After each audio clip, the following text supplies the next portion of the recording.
আসসালামু আলাইকুম এভরিওয়ান, কি অবস্থা তোমাদের সবার? আশা করি আল্লাহর মতো অনেক ভালো আছো। আজকে আমরা তোমাদের পরিচ্ছেদ নাম্বার 17 পড়াবো এবং ইতিমধ্যে আমরা তোমাদেরকে 16টি পরিচ্ছেদ পড়িয়েছি এবং সেখান থেকে যে সকল প্রশ্ন তোমাদের পরীক্ষায় আসতে পারে সেই সকল প্রশ্ন আমরা তোমাদেরকে আন্ডারলাইন করে দিয়েছি, যাতে করে তোমাদের পরীক্ষার আগে তোমরা খুব দ্রুত এগুলো রিভিশন দিতে পারো এবং পরীক্ষায় খুব ভালো একটা মার্ক তুলতে পারো। এটা শুধু যে তোমাদের এসএসসিতে কাজে লাগবে তা কিন্তু নয়। এখান থেকে বিভিন্ন বিশ্ববিদ্যালয় এবং চাকরি পরীক্ষায় প্রশ্ন এসে থাকে। এজন্য আমি তোমাদেরকে বারবার বলি যে তোমরা বাংলা দ্বিতীয় পত্র বইটা খুব ভালোভাবে পড়বা। তোমাদের নবম দশম শ্রেণীর এই বইটা খুবই গুরুত্বপূর্ণ। আসো আমরা 17 নম্বর পরিচ্ছেদটা শুরু করি। 17 নম্বর পরিচ্ছেদে কী দেওয়া আছে দেখো, শব্দের শ্রেণীভাগ।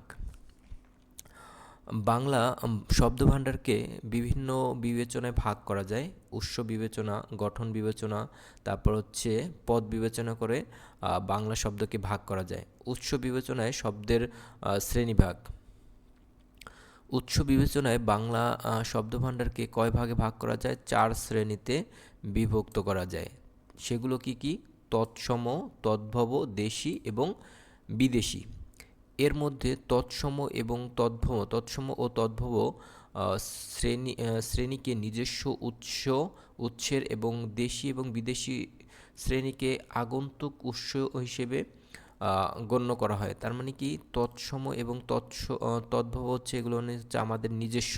হ্যাঁ, আর হচ্ছে আমরা একটু মুছে দিই আর একটুখানি।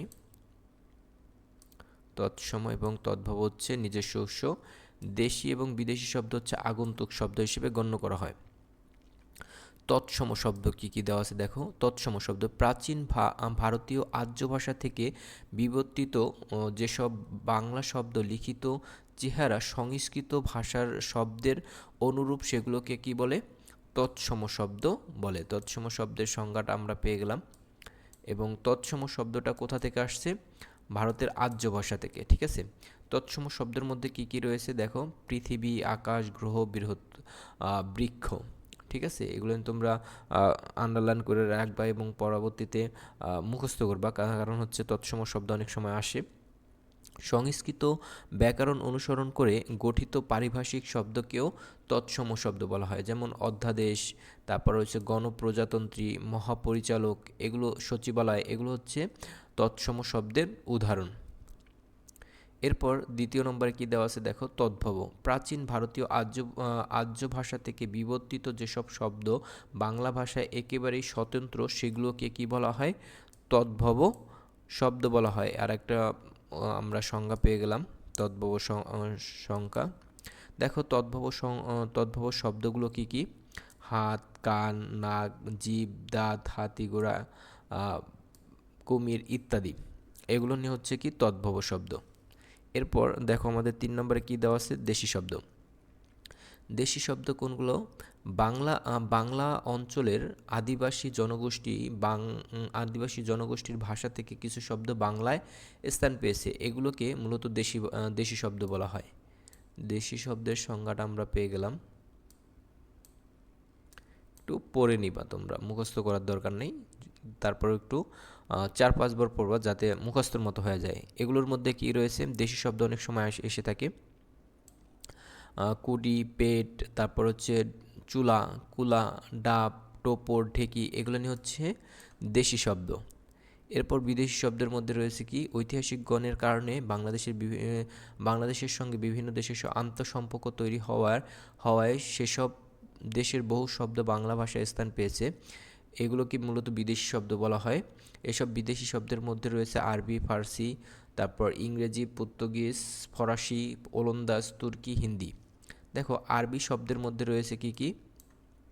আরবি শব্দের মধ্যে রয়েছে আল্লাহ, হারাম, হালাল, হজ, জাকাত, ঈদ, উকিল, কলম, নগদ, বাকি, তারিখ, হালুয়া ইত্যাদি। এই যে এটা ইম্পর্টেন্ট প্রশ্ন। এগুলো নিয়ে মাঝে মাঝে আসে, নগদ, বাকি, এগুলো নিয়ে আসে তোমাদের পরীক্ষায়। নিচে এরকম প্রশ্ন থাকে, নিচের কোনটি আরবি শব্দ, এরকম। এরপর রয়েছে কি? ফার্সি শব্দ। ফার্সি শব্দের মধ্যে রয়েছে খোঁজা, দোজক, নামাজ, তারপর চশমা, তোশক, দোকান, কারখানা, আমদানি, জানোয়ার ইত্যাদি। এরপর ইংরেজি শব্দের মধ্যে রয়েছে chair, table, college, school, pencil, bag, এটা একটু আন্ডারলাইন করে রাখো। ফুটবল, ক্রিকেট, বাক্স, বোতল ইত্যাদি। এরপর দেখো পর্তুগিজ শব্দের মধ্যে রয়েছে আনারস, আলপিন, আলমারি, তারপর হচ্ছে গির্জা, গুদাম, চাবি, পাউরুটি, তারপর পদবি, বালতি ইত্যাদি। তোমাদের এইখান থেকে এখানে যে কটা আছে এগুলো প্রশ্নতে বেশি আসে, ঠিক আছে। এরপর হচ্ছে ফার্সিতে আসে। ফার্সি এগুলো নিয়ে আমি একটু স্টার দিয়ে রাখি, এটা এটা আর এখান থেকে আসে এগুলা বেশি আসে, ঠিক আছে। তার মানে আমরা পাইলাম কি আরবি, ফার্সি, এরপর হচ্ছে পর্তুগিজ, ফরাসি, ওলন্দাজ, তুর্কি, হিন্দি, এই সকল শব্দ বেশি আসে। আমরা তো পর্তুগিজ পেলাম আনারস, আলপিন, আলমারি, তারপর হচ্ছে গির্জা, গুদাম, চাবি, পাউরুটি, তারপর হচ্ছে পাদরি, বালতি ইত্যাদি। বালতিটা প্রচুর পরিমাণে আসে, পাউরুটিটাও আসে, চাবিটাও আসে, এগুলো বেশি আসে। তারপর ফরাসি শব্দ কী কী আছে? কুপন, ডিপো, রেস্তোরাঁ, রেস্তোরাঁ অনেক বেশি আসে। তারপর হচ্ছে আতেল আসে, কার্তুস। এরপর উলন্ত শব্দের আছে কি হরতন, স্কেপন, রুইতন, টেক্কা, তারপর তুরুপ, এগুলো নিয়ে হচ্ছে কি ওলন্দাজ শব্দ। এরপর তুর্কি শব্দটা একটু বেশি আসে। তুর্কি শব্দের মধ্যে কি কি রয়েছে দেখো, চাকর, তারপর চাকু, তোপ, দারোগা, দারোগা শব্দটা একটু বেশি আসে। হিন্দি শব্দের মধ্যে রয়েছে পানি, ধোলাই, লাগাতার, সমঝোতা, এই চারটা শব্দই ইম্পর্টেন্ট আসতে পারে। তার মানে কি আমরা পাইলাম কি পর্তুগিজ, ফরাসি, ওলন্দাজ, তুর্কি, হিন্দি এই শব্দগুলো নিয়ে বেশি আসে। এরপর আসে ফার্সি শব্দ, এরপর হচ্ছে আরবি শব্দ, ইংরেজি শব্দ খুব কম আসে। এগুলো নিয়ে শব্দই বেশি আসে, তবে ফরাসি শব্দ বেশি আসে। এরপর দেখো গঠনগত বিবেচনায় শব্দের শ্রেণীভাগ। গঠনগত বিবেচনায় বাংলা শব্দকে মৌলিক এবং সাধিত এই দুই ভাগে বিভক্ত করা হয়। একটা কি মৌলিক এবং সাধিত শব্দ। মৌলিক শব্দ যেসব শব্দ বিশ্লেষণ করলে অর্থপূর্ণ কোনো অংশ থাকে না সেগুলোকে মৌলিক শব্দ বলা হয়। আচ্ছা, মৌলিক শব্দ কি? যে শব্দগুলো একদম মূল, যেগুলো নিয়ে বাংলায় আর অন্য কোনো শব্দ পাওয়া যায় না, ওই সকল শব্দকে কি বলা হয়? মৌলিক শব্দ। যেমন গাছ, পাখি, গাছ রে তুমি যদি বাঙ্গ তাহলে পাইব গা আর স, আলাদা কোনো অর্থ আছে? অর্থ পাওয়া যায় না, কিন্তু একসাথে মিললে সেটা হয় কি গাছ। পাখি, পাখিকে আলাদা করতে পাখি, এটা কোনো অর্থ দেয় না। আলাদা অর্থ দিলেও অর্থ দেয় না, ঠিক আছে। যেমন ফুল, ল, যে এখানে যদি আমরা এটাকে ভাগ করি তাহলে কি কোনো অর্থ দাঁড়ায় না। অতএব বুঝতে হবে যে সকল শব্দকে ভাঙলে অন্য কোনো আর অর্থ পাওয়া যায় না, সেগুলো হচ্ছে কি শব্দ? মৌলিক শব্দ, ঠিক আছে। এরপর সাধিত শব্দ, যে সকল শব্দকে বিশ্লেষণ করলে তার মধ্যে এক বা একাধিক অর্থপূর্ণ অংশ পাওয়া থাকে সেগুলোকে কি বলে? সাধিত শব্দ বলে। আচ্ছা, এই যে উপসর্গ বা প্রত্যয় যোগ করে অথবা সমাস প্রক্রিয়ায় সাধিত শব্দ তৈরি হয়। যেমন পরিচালক, পরি একটা, চালক একটা, গড় একটা, মিল একটা, গড় মিল। সম্পাদকীয়, সংসদ সদস্য, নীল নকশা, এগুলো নিয়ে হচ্ছে কি সাধিত শব্দ, বা এগুলো নিয়ে ভাঙলে নীল আকাশ, নীল আকাশ, ঠিক আছে। এখানে দুইটা আলাদা শব্দ পাওয়া যায়। শব্দের দ্বিত্ব করেও সাধিত শব্দ হয়ে থাকে, যেমন ফিস ফিস, ধুমধুম, এগুলো হচ্ছে সাধিত শব্দ। এরপর কি আছে দেখো, পদ বিবেচনায় শব্দের শ্রেণীভাগ। শব্দ যখন বাক্যে ব্যবহৃত হয় তখন তার নাম হয় কি? পদ। আচ্ছা, এটাকে আমরা একটু আন্ডারলাইন করে দিলাম।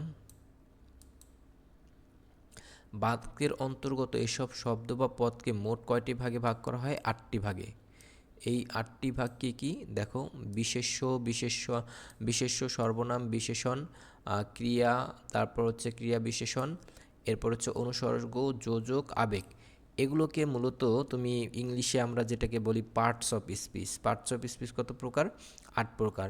এবং বাংলায় যেটাকে বলে পদ, কত প্রকার? 8 প্রকার হয়ে থাকে, ঠিক আছে। এই যে এখানে দেখো বাক্যের প্রয়োগের ওপরে শব্দ শ্রেণীর এই 8 রকম বিভাজন চূড়ান্ত হয়ে থাকে। যেমন যখন বলা হয় লাল থেকে নীল ভালো, তখন লাল একটি বিশেষ্য পদ। কিন্তু যখন বলা হয় আমি একটি লাল ফুল তুলতেছি, তখন এটা লাল একটা বিশেষণ পদ। অর্থাৎ এখানে দেখো একটা জিনিস তুমি লক্ষ্য করবা যে এখানে কোন পদটা আছে, আমি কোন পদটা গেলাম দেখো লাল, লাল কি প্রথমে শব্দের শুরুতেই বসছে। এখানে লাল হচ্ছে বাক্যের সাবজেক্ট বা ইংলিশে আমরা যেটাকে বলি সাবজেক্ট।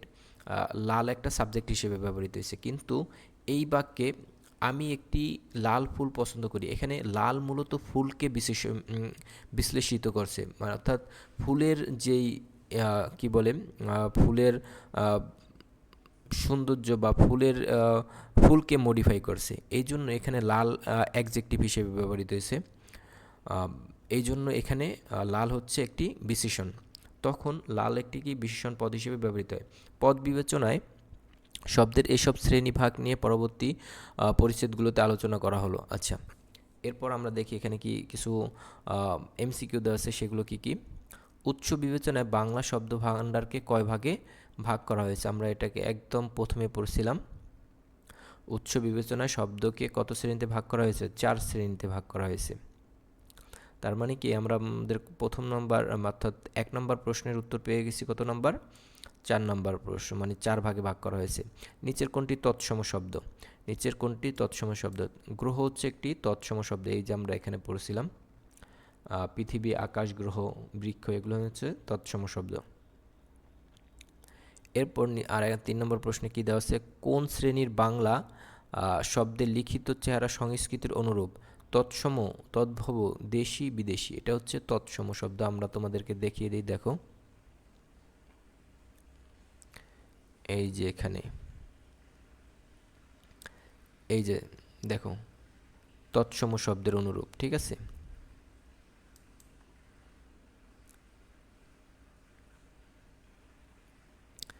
এরপর দেখো পরেরটা কী দেওয়া আছে, গঠন বিবেচনায় শব্দকে কয়ভাবে ভাগ করা হয়। আচ্ছা, গঠন বিবেচনায় শব্দকে 2 ভাগে বিভক্ত করা হয়, সেগুলো কি? প্রত্যয় বিভক্তি, ধ্বনি এবং বর্ণ, মৌলিক ও সাধিত, তৎসম এবং তদ্ভব। আমরা জানি গঠন বিবেচনায় শব্দকে 2 ভাগে ভাগ করা হয়, সেটা হচ্ছে মৌলিক এবং সাধিত শব্দ। এই যেখানে আমরা পেয়েছিলাম 2 ভাগে ভাগ করা হয়, একটা হচ্ছে মৌলিক আর একটা হচ্ছে সাধিত। পদ বিবেচনায় শব্দকে কয় ভাগে ভাগ করা হয়, 8 ভাগে। এই যে আমরা এখানে পড়েছিলাম, পদ বিবেচনায় মূলত কত ভাগে ভাগ করা হয়, 8 ভাগে ভাগ করা হয়। কোনটি পদের নাম নয়, আবেগ, অনুসর্গ, যোজক, পদানু। এই যে দেখো এখানে 8 ভাগ দেওয়া আছে, বিশেষ্য, সর্বনাম, বিশেষণ, ক্রিয়া, ক্রিয়া বিশেষণ, অনুসর্গ, যোজক, আবেগ। এখানে দেখো আবেগ, অনুসর্গ, যোজক 3টাই আছে, কিন্তু পদানু নেই। তার মানে কি এটা হবে এটার উত্তর। দেখো আমরা এখানে তোমাদেরকে 57 নম্বর পরিচ্ছেদ পড়ালাম এবং এখান থেকে যে সকল প্রশ্ন তোমাদের পরীক্ষায় আসতে পারে সেই সকল প্রশ্ন আন্ডারলাইন করে দিয়েছি। আশা করি তোমরা এই সকল প্রশ্ন পড়বে এবং পরীক্ষার যে সকল প্রশ্ন আসে সেই সকল প্রশ্ন খুব ইজি ওয়েতে অ্যান্সার করতে পারবা। আমাদের পরবর্তী পরিচ্ছেদ অর্থাৎ 58 নম্বর পরিচ্ছেদ দেখার জন্য তোমাদের সবাইকে আমন্ত্রণ রইল। সে পর্যন্ত সবাই ভালো থেকো, সুস্থ থেকো, আল্লাহ হাফেজ।